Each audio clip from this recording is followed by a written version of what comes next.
Жаркөл жерінде облыс бойынша алғаш рет Ұлы Дала әуені атты халықаралық этникалық музыка фестивалі өтті.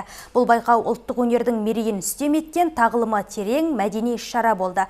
Фестивальде сайын даланың сан ғасырлық тарихын, көшпелі өркениеттің рухын бойына сіңірген қазақ даласының болмысы насихатталды.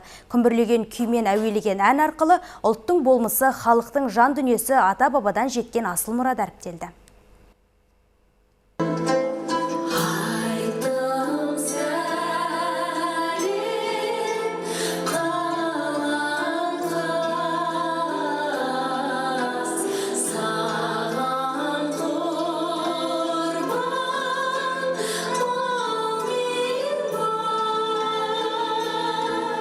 Қазақ халқы үшін музыка тек өнер ғана емес, ұлттың рухани жадын сақтайтын қастерлі құндылық.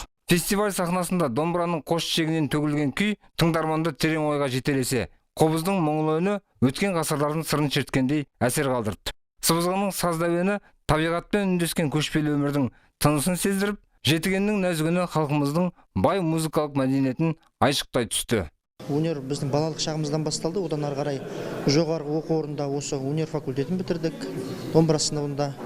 Ары қарай осылай енді дәстүрлі әннен сабақ алып дегенде осы бірнеше жанрды қатар ұстап жүрміз. Мемлекетіміздің жаңағы қолдауы мына өнер адамдарын, жалпы өнер саласын өте жақсы, сондықтан жас мамандар келіп жатыр. Жанды дауыста дәстүрлі әнге деген, осы қазақ өнеріне деген, қазақ аспаптарына деген қызығушылық өте көп. Бұрын енді жетігенді көп біле бермейтін тұғымыз. Қазіргі таңда жетіген, шертер аспаптарымен, жаңа қыл-қобыз аспаптарымен көптен көп сахнада жақсы мәдени іс-шараларда көптен көп орындалып, ойналып жатады.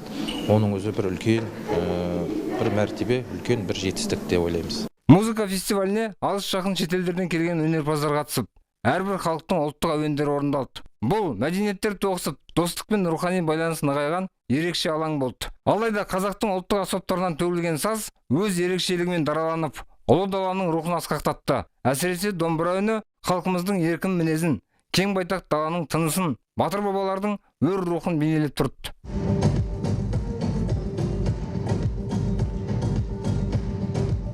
Жаркөл өңіріне біздің екінші рет келуіміз, бірінші келген кездегі әсеріміз бөлік болған, екінші біз өте жақсы дайындықпен келдік.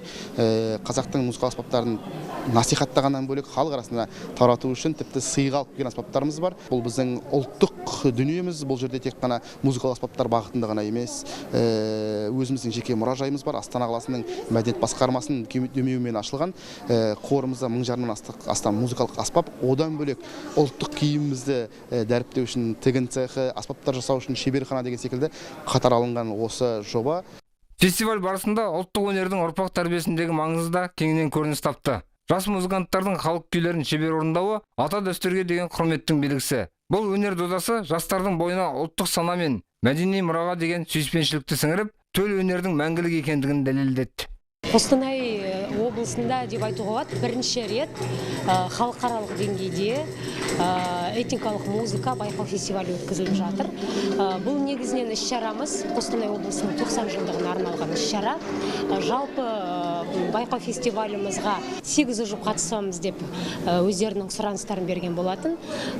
Сонымен қатар олардың ішінде Ресей Федерациясының Башқұртстан қаласынан келіп жатқан қатысушымыз да бар. Ұлы Дала әуені фестивалі бабалар аманатын жаңғыртып, қазақтың саз өнерін әлемге танытқан тағылымды іс-шара. Осындай мәдени жобалар арқылы ұлттық құндылықтар ұлықталып, халқымыздың рухани байлығы келер ұрпаққа саф күйінде жетері сөзсіз.